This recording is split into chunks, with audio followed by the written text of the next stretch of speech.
नमस्कार दोस्तों। एकादशी की कथा और भगवान विष्णु की मोहिनी अवतार का दिव्य रहस्य। यह मात्र कथा नहीं है, यह ईश्वर की करुणा का, धर्म की रक्षा का और भक्ति की अमर ज्योति का जीवन चित्रण है। जिस दिन स्वयं संपूर्ण ब्रह्मांड के अधिपति भगवान श्री हरि ने मोहिनी रूप धारण कर देवताओं को अमृत प्रदान किया था, यह दिव्य दिन है एकादशी का, उसे पुण्य तिथि के नाम है मोहिनी एकादशी। जो व्यक्ति इस कथा को श्रद्धा पूर्वक सुनता या पढ़ता है, उसे सहस्त्र गांव दान, यज्ञ और तीर्थ स्नान का फल प्राप्त होता है। वह सभी पापों से मुक्त होकर भगवान विष्णु के धाम को प्राप्त होता है। क्या आपने कभी विचार किया है कि जिनकी माया से यह सृष्टि बंधी हुई है, वे स्वयं क्यों बने माया स्वरूप? वह कौन सी लीला थी जिसके माध्यम से विष्णु भगवान ने धर्म को भ्रमित किया और धर्म को विजयी बनाया? भक्तों, मोहिनी एकादशी केवल व्रत का दिन नहीं है, यह आत्मा के मोह से मुक्ति का द्वार है। यह व्रत मोह, माया और पाप की बेड़ियों को काटने वाला एक दिव्य उपाय है।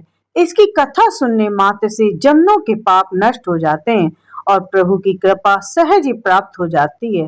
तो आइए हम सब मिलकर हृदय से श्रद्धा, मन में विश्वास और आत्मा में भक्ति के लिए श्रवण करें यह अद्भुत कथा, जिसे सुनकर स्वयं श्री राम ने भी अपने गुरुदेव वशिष्ठ से मोक्ष का मार्ग जाना। जय जय श्री हरि। जय जय मोहिनी एकादशी की महिमा।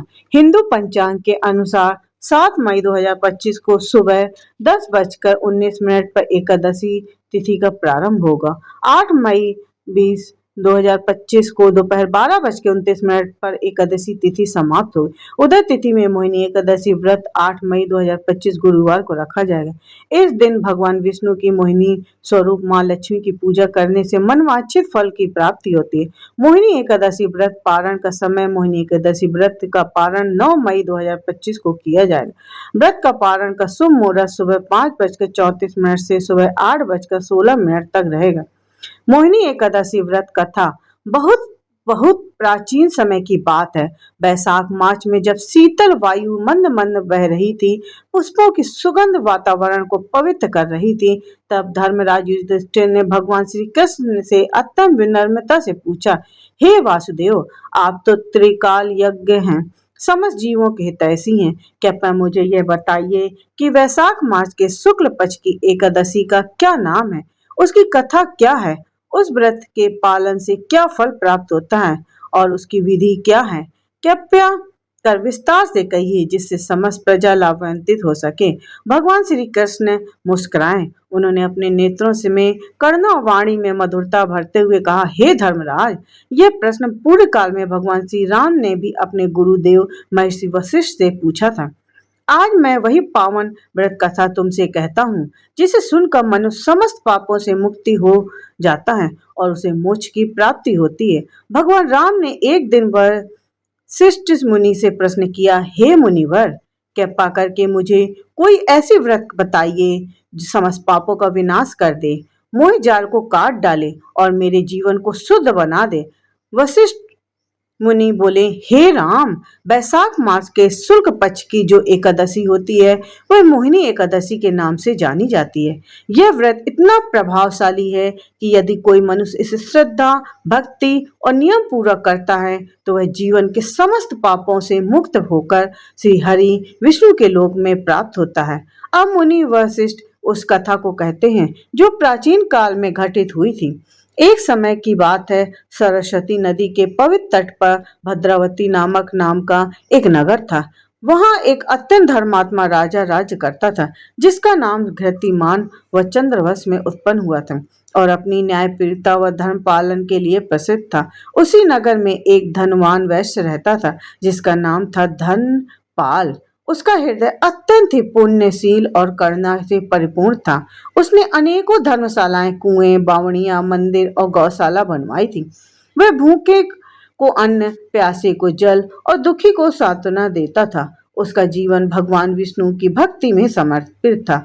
धनपाल के 5 पुत्र थे: सुमना, मेधावी, सुकृति, धृतिमान और घृतबुद्धि। पांचवा पुत्र घृतबुद्धि अपने नाम के अनुरूप ही था, अत्यंत दुराचारी, अपवित्र, अधर्मी। जुआ, शराब, स्त्रियों के पीछे भागना, चैरिक कर्म, दुर्व्यसन, कोई भी ऐसा पाप नहीं था जो उसने न किया हो। उसके व्यवहार से धनपाल का हृदय टूट गया। उसने अनेकों बार समझाया, समझाने के बाद भी दंडित किया, लेकिन जब कुछ भी असर न हुआ तो उसने विवश होकर बुद्धि को घर से निकाल दिया। नगर वासियों ने भी उससे किनारा कर लिया।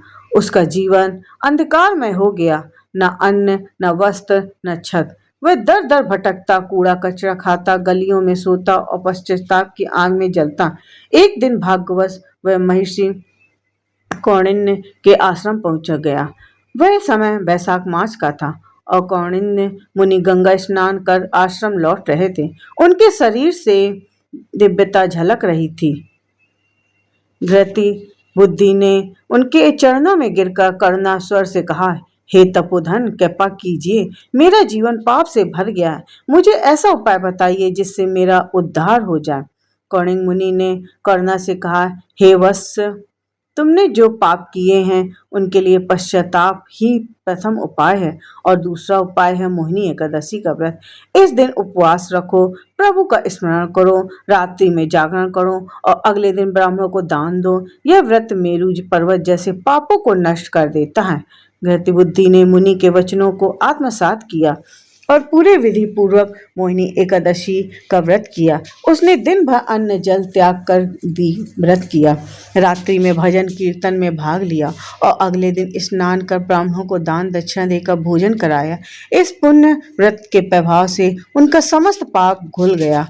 वह निष्पाप हो गया और अंत समय में दिव्य देह प्राप्त कर गरुण का आरूढ़ होकर श्री विष्णु धाम को चला गया। हे राम, यह मोहिनी एकादशी का व्रत ऐसा है जो न केवल जीवन की दिशा बदल देता है अपितु परलोक तक सुधर जाता है। फिर श्री कृष्ण युधिष्ठिर से कहा, हे धर्मराज, जो मनुष्य इस व्रत को श्रद्धा से करता है उसे सहस्त्र योगोदान, स्वर्णदान और अन्नदान का फल प्राप्त होता है। यह व्रत धन, संतान, सौभाग्य, मोक्ष प्रदान करता है और जो भक्त केवल इस कथा को सुनते हैं वे भी पुण्य की भागी बनते हैं। हे धर्मनिष्ठ, मोहिनी एकादशी केवल एक व्रत नहीं है, यह मोह और माया के बंधनों को काटने वाला आत्मज्ञान का द्वार है। यह व्रत श्री हरि की उस लीला को से जुड़ा है जब उन्होंने स्वयं मोहिनी रूप धारण किया था। देवताओं और दैत्यों ने जब समुद्र मंथन किया था तो अंत में अमृत निकला। उस अमृत के लिए दोनों पक्षों में संघर्ष हो गया। तब भगवान विष्णु ने मोहिनी रूप धारण कर असुरों को मोह में डालकर देवताओं को अमृत पान कराया। उसी दिन से इस एकादशी का नाम पड़ा मोहिनी एकादशी। यह हरि विष्णु के उस मोह विनाशक स्वरूप का स्मरण कराती है जिसमें वे स्वयं माया को पराजित करते हैं, और मोहिनी एकादशी व्रत करता है वह मोह से मुक्त हो जाता है। और जो यह कथा सच्चे भाव से सुनता या पढ़ता है उसके जीवन में आनंद, शांति और श्री हरि की कृपा स्थायी हो जाती है। यह जय जय हरि विष्णु है। मोहिनी एकादशी की यह कथा उन अनगिनत रहस्यमय और अद्भुत घटनाओं में से एक है जिसमें भगवान विष्णु ने सृष्टि की रक्षा के लिए मोहिनी रूप में अवतार लिया था। यह कथा केवल मोहिनी एकादशी से जुड़ी नहीं है, बल्कि यह दर्शाती है कि जब भी देवताओं पर संकट आता है, भगवान विष्णु अपने अद्भुत रूपों में प्रकट होकर धर्म की रक्षा करते हैं। सनातन धर्म में भगवान विष्णु के अनेक अवतार हैं, मत्स्य, कूर्म, वारायण, नरसिंह, वामन, परशुराम, राम, कृष्ण आदि। परंतु इन सभी में एक अवतार सबसे अनूठा है, मोहिनी अवतार। यह विष्णु भगवान का एकमात्र स्त्री रूप था जिसमें उन्होंने नारी रूप में आकर देवताओं की रक्षा की और अमृत को असुरों के हाथों में जाने से बचाया। यह कथा केवल शक्ति और चातुर्य की नहीं, बल्कि धर्म और अधर्म के संघर्ष की भी है। इसमें छल, मोह, बलिदान और ब्रह्मा की योजना का गूढ़ रहस्य छिपा है। आइए इस अद्भुत कथा का विस्तार से जानते हैं। बहुत प्राचीन समय की बात है। त्रिलोक में अत्यंत उथल पुथल मची हुई थी। देवता, दानव दोनों ही स्वर्ग और पृथ्वी पर साम्राज्य के लिए प्रयासरत थे। वेदों का ज्ञान लुप्त प्राय हो चला था और तपस्वियों की साधना में विघ्न पड़ने लगे थे। उस समय के असुर विशेषकर महाबली राक्षसों ने अत्यधिक शक्ति अर्जित कर ली थी और देवताओं को पराजित कर स्वर्ग से निष्कासित कर दिया था। इंद्र, वरुणा, अग्नि, यम सभी देवता त्रस्त हो उठे। उन्होंने ब्रह्मा जी से सलाह ली और फिर सब मिलकर क्षीर सागर में शयन कर रहे थे। भगवान विष्णु की शरण में पहुंचे। भगवान विष्णु ने उनकी बातों को ध्यान पूर्वक सुना और उन्हें एक उपाय बताया। उन्होंने कहा कि अमृत की प्राप्ति के लिए समुद्र मंथन करना होगा, जिससे अमृत निकलेगा। यह अमृत देवताओं को बल प्रदान करेगा और वे असुरों को पराजित कर सकेंगे। लेकिन यह कार्य अकेले देवताओं के वश का नहीं था, अतः असुरों को भी इसमें साझीदार बनाना पड़ा। देवता और असुर दोनों पक्ष समुद्र मंथन के लिए एकत्र हुए। मंदराचल पर्वत की मंथनी और वासुकी नाम को रस्सी बनाकर उन्होंने समुद्र मंथन प्रारंभ किया। यह एक अत्यंत कठिन और लंबी प्रक्रिया थी। जब मंथन शुरू हुआ तो सबसे पहले हलाहल विष निकला, जो अत्यंत घातक और विनाशकारी था।